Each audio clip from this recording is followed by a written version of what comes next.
Hello friends, welcome to suggestive education. Suggestive এডুকেশনে সকলকে স্বাগত জানাই। এসএসসি জিডি 2026-এর জন্য যে আমরা ম্যাথ প্র্যাকটিস করছিলাম, তো আজকে আমাদের গড় চ্যাপ্টারে টাইপ 7 হবে।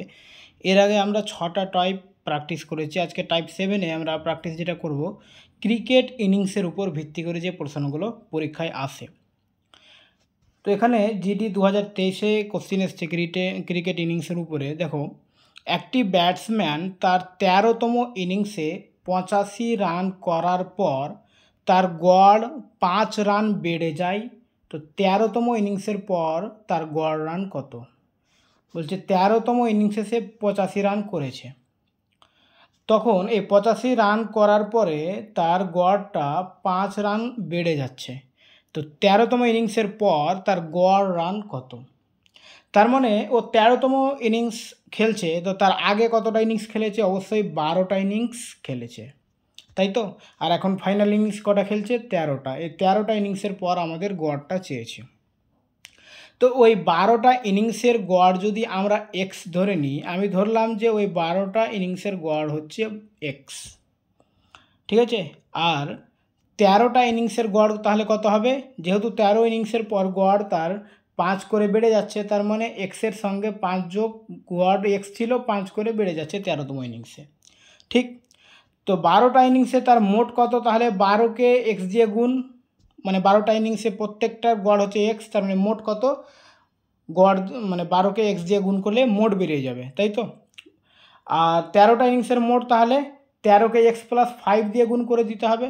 তাহলে 12টা ইনিংসের মোট হচ্ছে 12x, আর 13টা ইনিংসের মোট হচ্ছে 13x প্লাস 5, তাই তো।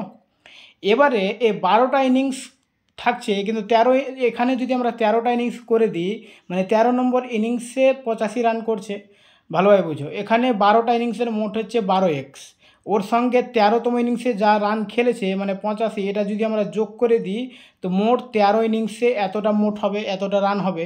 আর আমরা এখানে একটা কি পেলাম, যে 13তম ইনিংসের গড়কে যখন 13 দিয়ে গুণ করে দিলাম, এখানেও মোট হলো।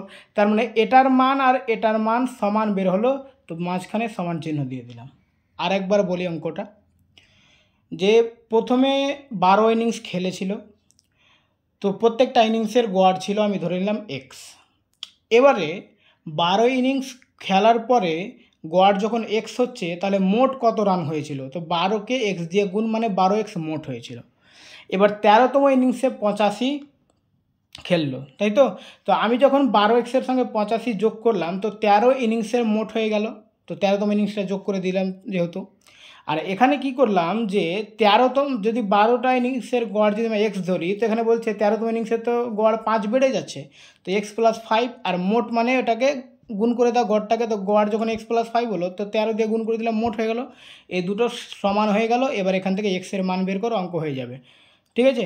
বসা মানে এই ক্যালকুলেশনটা, ইকুয়েশনটা তৈরি করে একটু সময় নেবে, 30 সেকেন্ড সময় নেবে যদি অঙ্ক বুঝে যাও, তো বাকি অঙ্ক ফটাফট হয়ে। দেখো, 12x প্লাস 85, আর এটা 13x, আর 13 65, তাই তো।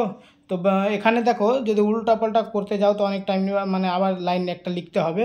তো আমি একবারে করে দিচ্ছি। দেখো, এখানে মাইনাস প্লাসের ব্যাপার নেই, 13x যদি পারে শুধু মাইনাস 13x হয়ে যাবে।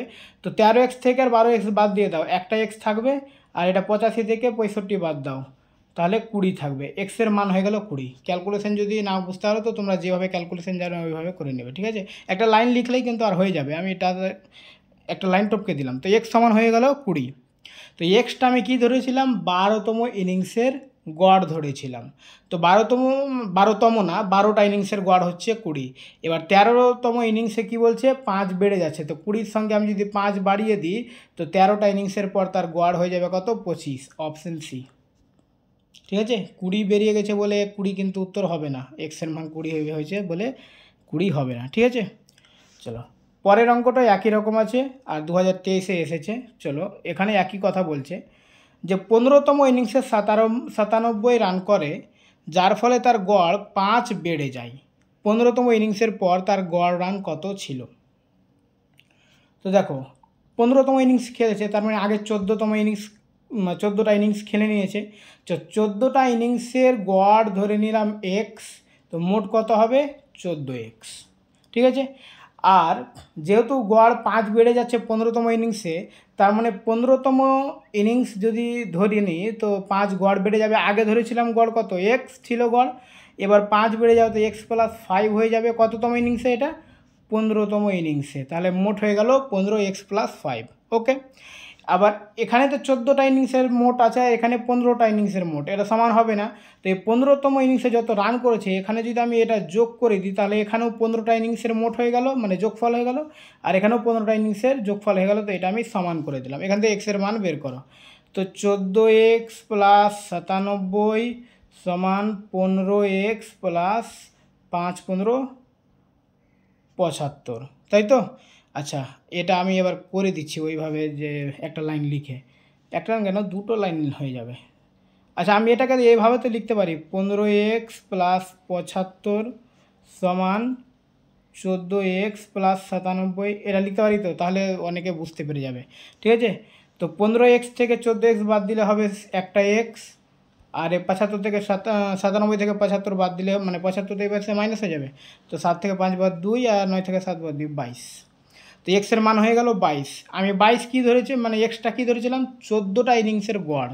ঠিক আছে, কিন্তু এখানে 15তম ইনিংসের পর, মানে 15টা ইনিংসের গড় চেয়েছে, তো 15তম ইনিংসের তো গড় 5 বেড়ে যাবে, তো 22-এর সঙ্গে 5 যোগ করে নাও, মানে 27, অপশান বি। এখনও যদি কারো বুঝতে অসুবিধা হয় তো কমেন্ট করবে বা টেলিগ্রামে বলবে, আমি আবার বলে দেবো। ঠিক আছে, ভালোভাবে। চলো তারপরে 3 নম্বর অঙ্ক দেখো। একটি বোলার প্রথম 14 ম্যাচে প্রতি ম্যাচে গড়ে 12টি উইকেট নেয়। সে মোট 28টি ম্যাচ খেলেছে যেখানে তার গড় 12টি উইকেট প্রতি ম্যাচে। শেষ 14 ম্যাচে বলারের গড় উইকেট কত? আচ্ছা দেখো, এখানে বলছে যে একজন বোলার 14 ম্যাচে প্রতি ম্যাচে গড়ে 12টি উইকেট নেয়। প্রথম 14টি ম্যাচ খেলেছে আর প্রত্যেকটা ম্যাচে 12টা করে উইকেট নিয়েছে। ঠিক আছে, মনে রাখো এটা। এবার সে মোট কিন্তু 28টি ম্যাচ খেলেছে, তার মানে আরও 14টা ম্যাচ খেলেছে, 28টি নিয়ে আসলে আরও 14টা ম্যাচ হবে। এবার এই 28টি ম্যাচেও কিন্তু ওর প্রতি ম্যাচে গড় 12ই হচ্ছে, তার মানে পরের যে 14টা ম্যাচ খেলেছে ওখানেও প্রত্যেকটা ম্যাচে 12 করে খেলেছে। তাহলে 14 ম্যাচে বলারের গড় উইকেট কত শেষ 14 ম্যাচে? তো প্রথমে 14তে 12 হলো, আর লাস্টে 18তেও 12 হচ্ছে, তার মানে শেষ 14 ম্যাচেও কিন্তু সে 12 গড়ই রেখেছিল, না হতে গড় চেঞ্জ হচ্ছে না কেন? তো ওখানেও 12, এখানেও 12, শেষেও 12, সমস্ত মানে টোটালও 12। ঠিক আছে, তো অপশান সি হবে 12। ঠিক আছে, একদিনের ম্যাচে একটি ক্রিকেট দলের 11 জন খেলোয়াড়ের গড় স্কোর 32। তো আমি মোট স্কোর ধরে নিই, 32কে 11 দিয়ে গুণ করলে এইভাবে লিখে দিলে হয়ে গেল 2, 5, 300, মোট হচ্ছে 352। এবার এটিকে যোগ করো, এটিকে যোগ করে যা হবে 352 থেকে বিয়োগ করে দাও। বাইরে বৃষ্টি হচ্ছে, একটু সাউন্ডের প্রবলেম হতে পারে। ঠিক আছে, তো যোগ করে দেখো, 11 51 কত হবে, 62, 62 2-এ 64, 64 আর 9-এ ছোটোগুলো আগে নিয়ে নিই, 64 আর 9 কত হবে, 6 3 মানে 73, 73 আর 14 এদিকে 7 মানে 80, 87। ঠিক আছে, তো আচ্ছা 87 হয়ে গেল। আর এই 96 নিয়ে নিলাম, 21 নিলাম, 33 নিলাম, আর একটা কি আছে এখানে হচ্ছে না, আবার 32 এখানে লিখে দিলাম। এটিকে যোগ করো, 6 7 13, 1 14, আর 3 17, আর 2 19, 19 হাতে থাকলো 1, 8 9 17, আর 2 19, আর 3 22, আর 3 23 24 25, আর হাতে 1 26, 269। 352 থেকে 269টা বাদ দিয়ে দাও, তাহলে এটা 10টা রানের মোট, আর এটি হচ্ছে 11তম খেলোয়াড়ের, তাই তো 10 জনের এটি মোট 269, আর 11 জন খেলোয়াড়ের মোট হচ্ছে এটা। তার মানে এখান থেকে 11 থেকে 10 যদি আমরা বাদ দিয়ে দিই তাহলে তো একজনে বেরিয়ে যাবে, তার মানে 12 থেকে 9 বাদ 3, আর 14 থেকে 6 বাদ 8, 83। অপশান এ হচ্ছে অ্যান্সার।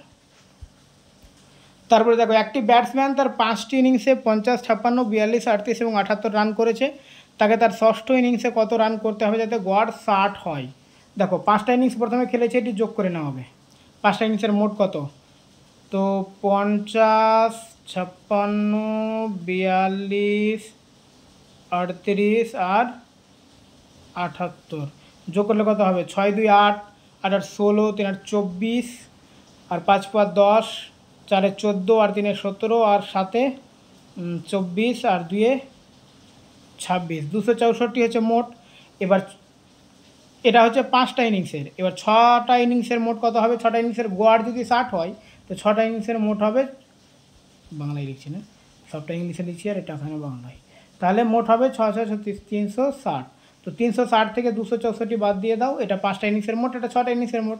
তো 6টা ইনিংসের বাদ দিয়ে দিলে এটা বেরিয়ে যাবে, তাই তো? 10 থেকে 4 বাদ 6, আর 15 থেকে 6 বাদ 9, 96, অপশান সি। ওকে, এই পর্যন্তই।